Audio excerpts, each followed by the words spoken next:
கடலூர் மாவட்டம் காட்டுமன்னார்கோவில், சிதம்பரம், புவனகிரி ஆகிய சட்டமன்ற தொகுதிகளில் வாக்குப்பதிவு விறுவிறுப்பாக நடைபெற்று வருகிறது. இதுகுறித்த கூடுதல் விவரங்களை நமது செய்தியாளர் மணிகண்டன் வழங்க கேட்கலாம். மணிகண்டன், வணக்கம்.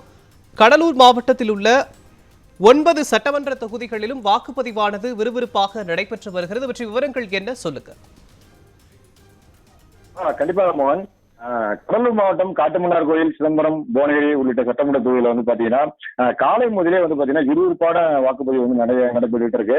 இதுல பாத்தீங்கன்னா புதிய வாக்காளர்கள் இந்த வருடம் பாத்தீங்கன்னா புதிய வாக்காளர்கள் ஆர்வத்துடன் பங்கேற்கிறது நம்மளால் பார்க்க முடிகிறது.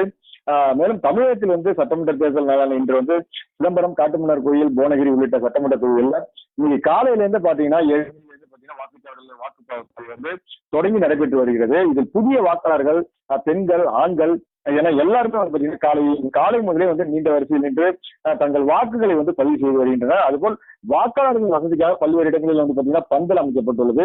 அதுபோல் முடியாமல் இருக்கும் முதியோர்களை அவர்களது உறவினர்கள் இருக்க 4 சக்கர வாகனத்துல நாற்காலில் அமர வைத்து அழைத்து வாக்கு செலுத்துவதும் நம்மளால் பார்க்க முடிகிறது. இந்த நிலையில பாத்தீங்கன்னா கொளுத்தும் வெயிலின் தாண்டி நீண்ட நேரமாக காத்திருந்து பலரும் வாக்கு செலுத்தி வருகின்றனர்.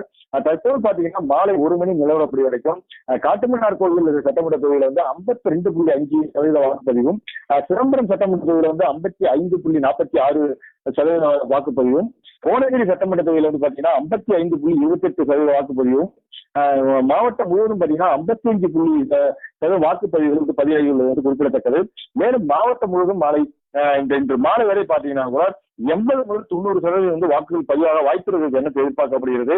இந்த பகுதியில் பல்வேறு கட்சிகளை சேர்ந்த வேட்பாளர்களும் தங்கள் குடும்பத்துடன் தங்கள் சொந்த ஊரிலே வாக்கு செலுத்தி வருகிறது பார்க்க முடிகிறது.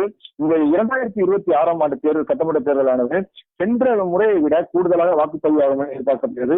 அதுபோல் இந்த முறை இளம் வாக்காளர்கள் அதிக அளவில் வாக்கு செலுத்த ஆர்வத்துடன் வெளியூரிலிருந்தும் வெளிநாட்டிலிருந்தும் வாக்கு செலுத்தி கொண்டு போகிறதும் காண முடிகிறது. அவர்களுக்கு தேவையான அனைத்து வசதிகளையும் பாத்தீங்கன்னா மருத்துவ வசதி, குடிநீர் வசதி போன்ற அடிப்படை வசதிகளை தேர்தல் செய்துள்ளது. மேலும் பதற்றமான வாக்குச்சாவடிகள் பாத்தீங்கன்னா துப்பாக்கி ஏற்றிய போலீசார் குவிக்கப்பட்டு பல்வேறு கட்டுப்பாடுகளை வைத்து தீவிர பாதுகாப்பு பணியில் ஈடுபட்டுள்ளனர். மோகன். கடலூர் மாவட்டத்தில் உள்ள காட்டுமன்னார்கோவில், சிதம்பரம், புவனகிரி ஆகிய சட்டமன்ற தொகுதிகளில் வாக்குப்பதிவானது விறுவிறுப்பாக நடைபெற்று வருவது தொடர்பான விவரங்களையும், இளம் தலைமுறை வாக்காளர்கள் அதிக அளவில் வாக்களித்து வருவது தொடர்பான விவரங்களையும், கடலூர் மாவட்டத்தில் 55.13% வாக்குகள் தற்போது நிலவரப்படி பதிவாகியிருப்பது தொடர்பான விவரங்களை வழங்கியதற்கு நன்றி.